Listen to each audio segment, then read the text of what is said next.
உன்னை பார்த்தோன்னே முதல்ல ரவுடி மாதிரி இருந்த, காலேஜில் ரொம்ப ரவுடி மாதிரி வந்து ஏதோ ஒன்று பண்ணேன். அப்போ மேலே ஒரு அந்த மாதிரி ஒரு அட்ராக்ஷன் எனக்கு இருந்தது. உங்ககிட்ட ஒரு நல்ல குவாலிட்டி இருக்குது, நீ ட்ரை பண்ணு. பட் ஆனால் என்கிட்ட வந்து இப்போ சேர முடியாதுன்னு சொல்லிட்டு இன்னொரு டைரக்டருக்கு வந்து அனுப்பிச்சு விட்டாரு. நான் டைரக்டர் ஆனதுக்கப்புறமா நிறைய படம் பண்ணியிருக்காரு. எந்த படத்துக்கும் என்னை கூப்பிட்டதும் இல்லை. Rasika, I think Retrola we worked together, but very small role, but I know she is a great performer. ஏன்னா இப்போ வந்து நல்ல படங்கள் எல்லாமே வந்து ஆஃப்டர் ஓடிடி வந்ததுக்கப்புறம் வி மிஸ்ட் இட் இன் தியேட்டர்ஸ்ன்ற மாதிரி இந்த படத்தை ஆக்கிராம இந்த படத்தை. ஜெய்பீம், எல்லாருக்கும் வணக்கம். நூறுசாமி படம் எனக்கு ரொம்ப பிடிச்சிருந்தது. அதை விட சசி சார் எனக்கு ரொம்ப பிடிக்கும். ஏன்னா நான் அசிஸ்டன்ட் டைரக்டராக ட்ரை பண்ணப்போ ஃபஸ்ட்டு ஒரு டைரக்டர் அவருடைய ரூமில் கூப்பிட்டு என்னை உட்கார வச்சு பேசி எனக்கு சில விஷயங்களை சொல்லி அனுப்பிச்சது வந்து சசி சார் தான். ஏன்னா நான் காலேஜ் ஆஃப் ஃபைனான்ஸில் படிச்சுட்டு இருந்தேன். அப்போ திடீர்னு என் காலேஜில் வந்தார். அவங்க இவரோட பிரசன்ன அவர் சேர்க்கறதுக்காக வந்தார். இப்போ அவர் டிஓபியாக இருக்கார் அவர்.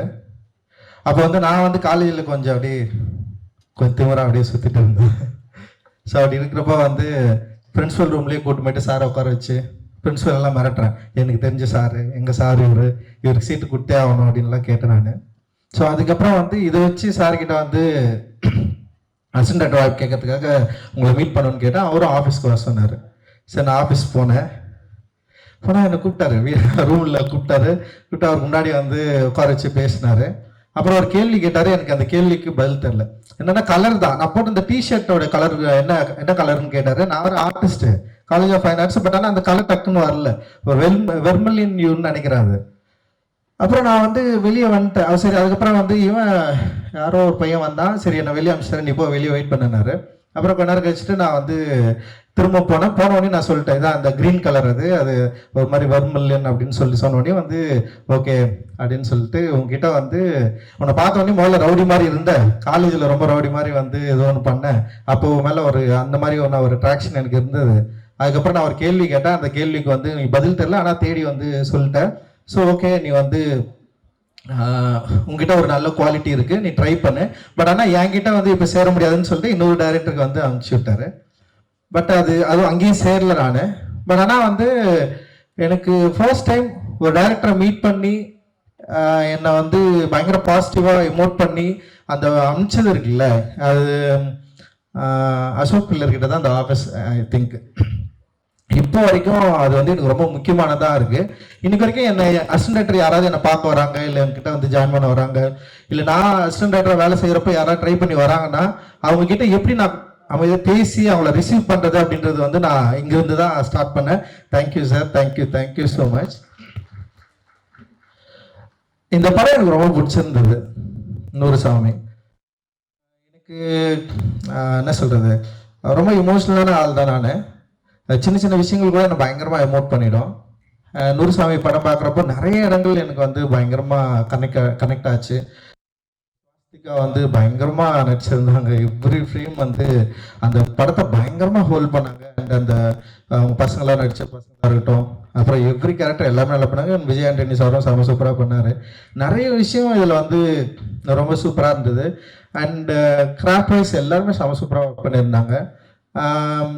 இப்போ சசி சார் வந்து இப்போ சசி சார் அப்படின்னு சொல்கிறப்ப இப்போ நூறுசாமி சசி சார் சொல்கிறதுக்கான வாய்ப்பு இருக்குது அப்படின்னு நான் நினைக்கிறேன் நான். ஏன்னா சொல்லாமலே அங்கேருந்து ஒரு பெரிய ஜெயம், அப்புறம் கொலைகாரன், அப்புறம் வந்து பிச்சைக்காரன், அப்புறம் வந்து நூறுசாமிகள் சொல்கிறதுக்கான வாய்ப்பு இருக்குது அப்படின்னு நான் நினைக்கிறேன். ஸோ எனக்கு ரொம்ப பிடிச்சிருந்தது. நிறைய விஷயங்கள் ரொம்ப முக்கியமாக இருந்தது. ஆனால் இந்த படத்தில் பேசப்பட்ட இந்த கருத்து இருக்குல்ல, இன்றைக்கும் அதுக்கான வேல்யூஸ் இருக்குது. இன்றைக்கும் அதை பற்றி நான் டிஸ்கஸ் பண்ண வேண்டியது இருக்குது. இன்றைக்கும் சமூகத்தில் இந்த மாதிரியான மாற்றங்கள் உருவாக்க வேண்டிய தேவை இருக்குது அப்படின்றத ரொம்ப ஸ்ட்ராங்காக, அதே நேரத்தில் வந்து எளிமையாக எல்லா ஆடியன்ஸ்க்கும் வந்து போய் ரீச் ஆகிற மாதிரியான ஒரு படமாக டெஃபினட்டாக இது இருக்கும் அப்படின்னு நான் நம்புகிறேன். பயங்கரமாக ஒர்க் ஆகும்னு எனக்கு தோணுது. இதில் எனக்கு ரொம்ப பிடிச்சதுன்னா அந்த ஃபேன் வந்து எனக்கு ரொம்ப பிடிச்சிருந்தது. ஃபேனோட கேரக்டர் என் லைஃப்பில் வந்து ஃபேன் வந்து ரொம்ப முக்கியமானதாக நான் பார்க்குறேன். நான் ஒரு 6th 7th படிக்கிறப்போ என் அப்பா வந்து ஃபஸ்ட் டைம் ஒரு ஃபேன் வாங்கியிருந்தார். ஃபேன் இருந்தால் ஒரு செகண்ட் ஹேண்ட் ஃபேன் தான் அது வந்து வீட்டில் சீலிங் ஃபேனு, ஓட்டு வீடு, சீலிங் ஃபேன் மேலே மாட்டியாச்சு. அது வந்து ஒரு சவுண்டு, அந்த பேரிங் சவுண்ட் வந்து பயங்கரமாக இருக்கும். ட்ரம் ட்ரம் ட்ரம் ட்ரம் சுற்றிட்டே இருக்கும். அது சுத்துறது வந்து என்னன்னா எனக்கு யாரோ பேசுற மாதிரியே இருக்கும். அது ஆக்சுவலி யாரோ பேசுறாங்க, ஏதோ சொல்ல வராங்க. சின்ன வயசுல எனக்கு அப்படிதான் வந்து பயங்கரமா ட்ரீமியா அந்த ஃபேன் சவுண்டை கேட்டுட்டே இருப்பேன். லைக் வந்து சீலிங் ஃபேன் வந்து இவ்வளோ சவுண்டு போடுமா போடாதெல்லாம் எனக்கு தெரியாது. பட் ஆனால் அந்த ஃபேன் வந்து லைஃப்ல வந்து பயங்கரமாக கனெக்ட் ஆயிடுச்சு. அண்ட் கொஞ்ச நாள் கழிச்சு எங்கள் அப்பாவுக்கு ஒரு பிரச்சனை நடந்தது. ஏன்னா எங்கள் அப்பாவுக்கு மண்டையில் அடிபட்டுச்சு, ஒரு பிரச்சனையில் வந்து மண்டையில் அடிபட்டுச்சு. ஸோ அப்பா நாங்கெல்லாம் பார்த்து தூங்கிட்டு இருக்கிறோம், அந்த ஃபேன் சுற்றிட்டே இருக்கு. திடீர்னு அப்பா ஏஞ்சி அந்த ஃபேனில் யாரோ என்னை கூப்பிட்றாங்க அப்படின்னு சொன்னார். அந்த ஃபேனில் யாரோ என்னை கூப்பிட்றாங்க, அந்த ஃபேன் என்கிட்ட பேசுது, அந்த ஃபேனில் ஒரு வாய்ஸ் எனக்கு கேட்குது அப்படின்னு சொன்னார். இல்லைப்பா அப்படிலாம் ஒன்றும் இல்லைப்பான்னு சொல்லிட்டு அவர் கூட பார்த்துட்டு இருக்கேன். திடீர்னு அப்பா காணோம். அவர் போயிட்டா யாரோ ஒரு 4-5 பேர் வந்து கத்தி எடுத்துட்டு வராங்க, என்னை கொல்றதுக்கு வராங்க, இந்த ஃபேன் எனக்கு சொல்லுது அது வந்து அப்படின்னு சொல்லிட்டு போயிட்டு தெருவில் நின்ட்டாரு. அப்போ வந்து நான் போயிட்டு அப்பாவை கன்வின்ஸ் பண்ணி கூப்பிட்டு வந்து வச்சது இருக்குல்ல. அப்புறம் வந்து நான் அந்த டைம்ல சைக்காலஜிக்கலா அந்த ஃபேனுக்கும் எனக்குமான கனெக்ஷனா இருக்கட்டும், இல்லை அப்பாவுக்கும் அவருக்குமான கனெக்ஷன் இருக்குல்ல, அது வந்து எனக்கு என்னன்னா இந்த படம் பார்த்தோன்னே அந்த ஃபேனோட ஃபர்ஸ்ட் ஷாட்டே இருக்கும். அது சுத்துறப்போ லைக் அந்த கரண்ட் ஆஃப் ஆகிட்டு திருப்பி வரப்போ அந்த பவர் ஆன் ஆகிறப்போ திரும்ப சுத்துறது. ஸோ அதுக்கப்புறம் வந்து கடைசியில் வந்து அவங்க அண்ணன் வந்து அந்த அம்மா வந்து கொலை பண்ணுறப்போ வந்து அந்த ஃபேனுக்கான ஷாட்டு. ஸோ ஓவரால் வந்து என்னன்னா ஒரு ரொம்ப சைக்காலஜிக்கலா ஒரு ஒரு ஒரு ஒரு ஆப்ஜெக்ட் இருக்குல்ல, அந்த ஆப்ஜெக்டை பயன்படுத்தின விதம் அது என்னோட ரியல் லைஃப்ல எனக்கு கனெக்ட் ஆச்சு. நான் வந்து தண்ணி கோழின்னு ஒரு நாவல், ஒரு குறுநாவல் தான் எழுதியிருந்தேன். அது நிறைய சின்ன ஒரு சீரியஸ் லிட்ரேச்சர் இதழ்களில் வந்து வெளியே வந்தது. நான் அதில் வந்து அதை மென்ஷன் பண்ணியிருப்பேன். லைக் அந்த ஃபேன் சுத்துறது, ஃபேனுக்கும் எனக்குமான அந்த கனெக்ஷன் சைக்காலஜிக்கலா என்ன எப்படி அந்த ஃபேன் கனெக்ட் ஆச்சு அப்படின்றது. ஸோ எனக்கு இந்த படத்துல அந்த ஃபேன் வந்து எனக்கு அவ்வளவு கனெக்டாக இருந்தது. அண்டு அதை எனக்கு பார்க்குறப்போ வந்து நம்ம பேச வேண்டியது நம்ம எழுத வேண்டிய ஏதோ ஒரு இடத்துல வந்து சைசாரும் அதை வந்து பார்த்துருக்காரு, அது கனெக்ட் ஆயிருக்கு அப்படின்ற மாதிரி எனக்கு தோணுச்சு.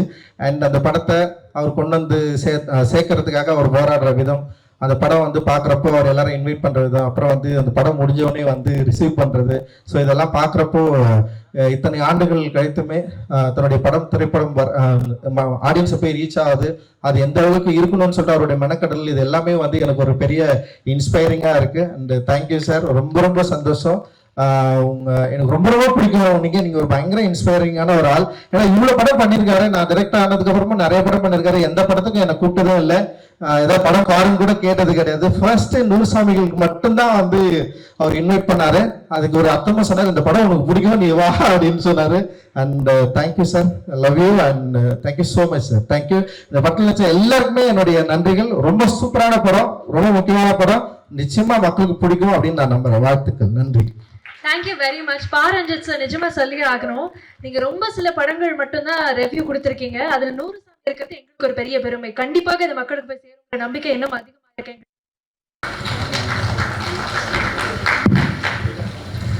வணக்கம். சதீஷ் சார் வந்து ரீசெண்டாக I had lot of chances to interact with him closely. But ஆனால் அதுக்கு முன்னாடியே is a very inspiring filmmaker. One of the very few filmmakers who still believes in writing. அதாவது ரைட்டிங் ஒரு படத்துக்கு எல்லாத்த விட யார் ஹீரோ, எவ்வளோ பட்ஜெட், எல்லாத்த விட வந்து அந்த ஸ்கிரிப்ட் இம்பார்ட்டன்ஸை இப்பயும் வந்து ரீஇன்ஸ்டேட் பண்ணிகிட்டே இருக்கிற வெரி ஃபியூ ஃபில்ம் மேக்கர்ஸில் நீங்களும் sir. I always big fan of your writing and execution of that particular script. இந்த படமும் 100% வந்து அந்த கதையை மட்டுமே, அந்த கதையும் அந்த அவரோட ரைட்டிங் மட்டுமே நம்பி எடுக்கப்பட்ட ஒரு படம் தான் நினைக்கிறேன். அண்ட் இந்த படம் பார்த்தா எனக்கு ரொம்ப ரொம்ப பிடிச்சிருந்துச்சு. And I think this film also got a right producer, Vijay Antony sir. As a producer you are also very inspiring. அவர் சூஸ் பண்ணி நடிச்சிட்டு இருக்க படங்களுமே வந்து ரொம்ப நல்லா இருக்கு. அந்த வகையில் இந்த படம் ரொம்ப வந்து ஒரு சென்சிட்டிவான ஒரு காம்ப்ளெக்ஸான ஒரு சின்ன ஒரு எமோஷன் இது. அதை வந்து ரொம்ப சூப்பராக டீல் பண்ணியிருந்தாங்க. அண்ட் சொன்ன மாதிரி வந்து அது ஒரு ஒரு பெரிய விஷயம், ஒரு சொசைட்டியில் இருக்க வேண்டிய ஒரு அம்மாக்கும் அவங்களோட பசங்க 2 பேருக்கும் நடக்கிற மாதிரி ஒரு விஷயத்த அந்த கதையை உள்ளே கொண்டு வந்து அந்த எமோஷன் வந்து நம்ம பார்க்குற எல்லாருக்குமே வந்து ஒரு பாயிண்டில் வந்து ரொம்ப ஒரு ஹார்ட்ஃபெல்ட்டாக, ரொம்ப ஒரு ஹார்ட் வார்மிங்கான ஒரு ஃபில்மாக இருந்துச்சு இது. இந்த படம் முடியும் போது ஐ ஃபெல்ட் லைக் ரியலி ஒரு ஹார்ட் வார்மிங் ஃபீல் இருந்துச்சு. And I think I think all credits goes to Sasi sir for believing in the script and pulling it off. And அதுக்கு ஸ்வசிகாவோட performance first thing it's great. அதாவது Swasika I think ரெட்ரோவில் we work together but very very small role, but I know she is a great performer. And I think இந்த படத்தில் வந்து like it is her film, அவங்களோட படம் தான், அவங்க தான் வந்து இந்த படத்துருக்காங்க. அண்ட் தென் பசங்களாக நடித்த அஜய் அண்ட் சூப்பராக பண்ணியிருந்தாங்க, all artist. And Vijay Antony sir செம்மையாக இருந்துச்சு. ஏன்னா வந்து யூஸ்வலாக வந்து சில படங்களில் கம்மியான ஸ்க்ரீன் ஸ்பேஸ் இருந்தும் பயங்கரமாக நம்ம யூஸ்வலாக சொல்லுவோம்ல, மௌனராகம் கார்த்திக் அப்படின்னு சொல்லுவோம். அப்புறமேட்டு அப்புறம் விக்ரமில் ரோலெக்ஸ் சார் சொல்லுவோம், சூர்யா சார் ஒரு ஷார்ட் டைமில் வந்து ஒரு பயங்கரமான இம்பாக்ட் மாதிரி. அந்த மாதிரி Vijay Antony sir, actually Vijay Antony sir படத்தில் வர்ற அந்த மொமெண்ட்லேருந்து ரொம்ப சூப்பராக இருந்துச்சு. அதாவது வந்து ஏன்னா அது வரைக்கும் அந்த படம் பயங்கர இன்டென்ஸாக எமோஷ்னலாக போயிட்டு இருக்க ஒரு படம், அவர் வந்தோடனே ஒரு பயங்கர ஒரு ப்ளசன்ட்னஸ் வந்து ஆடியன்ஸ்க்கே வந்துடும். ஸோ அந்த ப்ளசன்ட்னஸ் வரும்போது நம்ம பேசிக்கலி அந்த ஏன் அந்த ப்ளசன்ட்னஸ் வருதுன்னா, அப்படிப்பட்ட ஒரு ஆள் வந்து இவ்வளோ நேரம் நம்ம பார்த்துட்டு வந்த அந்த அவங்க சுவாசிகா பண்ண அந்த கேரக்டருக்கு அவங்க 2 பேரும் மீட் பண்ண போகிறாங்கன்றது நம்மளுக்கு ரொம்ப ஹாப்பியாக இருக்குது. That is because we all were so attach to the characters. அந்த கேரக்டரை கோ த்ரூ பண்ணுறது I think it's all because of your writing sir. So this film is a very very good film. ரொம்ப ரொம்ப ஒரு இந்த படம் வந்து கண்டிப்பாக நல்லபடியாக ஓடணும், ஆடியன்ஸ் வந்து தேட்டரில் பார்க்கணும்.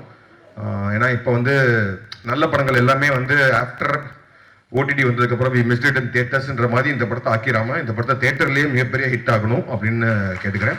Thank you. Thank you so much Karthik.